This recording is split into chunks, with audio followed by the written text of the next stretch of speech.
we're standing on the top of the citadel, and you can see the panorama of the valley and also of the water. This would have been very important so that ships that may have been coming to attack would have been noticed from the top of the citadel. The citadel, of course, would have been where the king would have resided and key members of the army and other members of the royal family. Here we can see the foundation of one of the rooms in the citadel.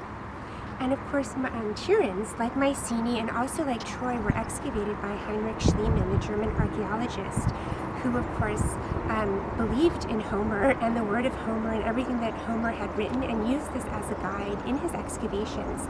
And Homer, of course, also mentions the site of Tiryns in his stories. So once again, a very important Bronze Age site from the 13th century. And I think this is also a great time of the year to be up here, because you can see all of the wildflowers are in bloom on the top. It's actually quite beautiful. The site of Tiryns was also very important strategically because the soil here was extremely fertile. So even prior to the Bronze Age, this was the site of a very important settlement, just simply because of the great amount of food that the earth yielded in this particular area.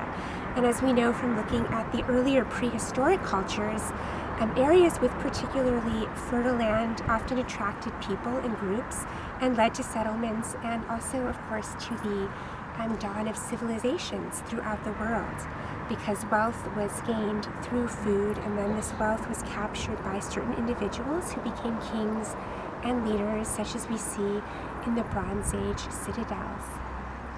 So once again, just take a look at the beautiful valley and the water out in the distance.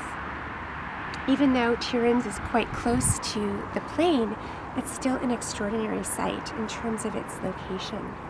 And we're very close to Mycenae. Only about 1 mile away from here is the citadel of Mycenae.